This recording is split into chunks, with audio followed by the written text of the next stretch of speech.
You're standing at a door. Outside the door, the wind is howling at 90 miles per hour. You open it up, you step outside, and you're falling. As the plane flies away, you plummet towards the earth 13,000 feet below. You know in the back of your mind, if you failed in any of your preparations, you could die. But that's not important right now. You and your 4 friends are on the way to winning a silver medal at the U.S. Nationals of Skydiving. Now imagine yourself on an overhanging rock face, clinging on to small edges. Above you there's only one handhold, and it's just out of reach. You relax your back, you bend your knees, you focus on that hold. In the next instant, you explode upwards, you snag that hold. You fight for control, getting your feet back on the rock. Above you, the climbing gets easier, but only barely so. It's a race against time and lactic acid to get to the top. I'm floating behind a line of buoys with 2,400 of my closest friends. A cannon sounds, and we're off. My floating friends turn into a writhing mass of neoprene and flesh. And after 2.4 miles of swimming, 112 miles of biking, and 26.2 miles of running, I crossed the finish line, arms raised in personal victory. And the announcer says, "Brian Vande Krol, you are an Ironman."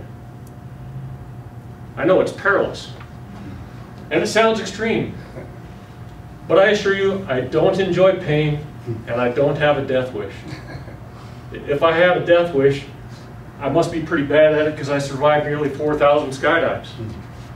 To me, it's not about extreme sports. It's about controlling acceptable risk. If I can identify the risk and control for it, it's not extreme. But I'll tell you what is extreme. Over the last 20-some years, I've been an entrepreneur, a businessman. Now that's risky. And these days, the majority of the risk is coming from the government. You don't know what they're going to do next. My first business was Paradise Rock Gym. It was one of the nation's first and best indoor climbing gyms. When I established that business in 1990, Adams County government bent over backwards, stretched rules and regulations, did whatever it took to get out of the way so I could start that business. I remember telling them about handicap access. I said, well, the wheelchairs are going to come up this ramp through a door, then my staff is going to pick them up and carry them across the pea gravel and set them on the concrete on the other side. And they said, sounds good. Do you think that plan would pass these days? Not a chance. So I built climbing walls, I bought equipment, I hired staff, and I opened for business. I bought workers' compensation insurance, liability insurance. I paid taxes when I bought stuff. I paid taxes just then because I owned that stuff. You know, I even paid unemployment taxes on my own wages, so that if I, the business owner, ever lost my job through no fault of my own, I could be paid not to work. On the other hand, if I fired myself for no cause, or for cause, well, there's no benefits for that. Fast forward to 2008. In my swimming coaching business, I wanted to open my own facility using endless pools. They're sort of like an overgrown hot tub with a current that you swim against. It's a highly tested and safe piece of equipment.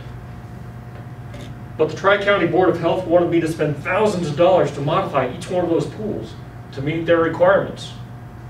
And then they weren't sure if it would pass.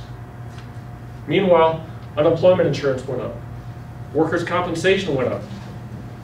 And there's a whole slew of taxes, new taxes, new regulations. There's the specter of Obamacare and cap and trade. You know, government has become the biggest risk to entrepreneurs. It's like a war on business. It is a war on our freedoms. So it became too risky for me to follow through with my plans. But I saw another opportunity. You know, my dad always told me, Brian, go where the jobs are. And these days, that's government. So in 2010, I ran for state representative. And I didn't do it because I needed the job. Trust me, the pay is not very enticing. I did it because I need to believe in America. I did it because government should not be the biggest risk in our personal and economic lives. And I did it because we need more elected officials who understand that the only legitimate role for government is to protect life and property. Well, I didn't win that election, but I'm still around. You know, a lot of people think of me as an extreme athlete, as a perilous risk taker. But maybe after our conversation today, you'll think of me as a risk minimizer and a lover of freedom.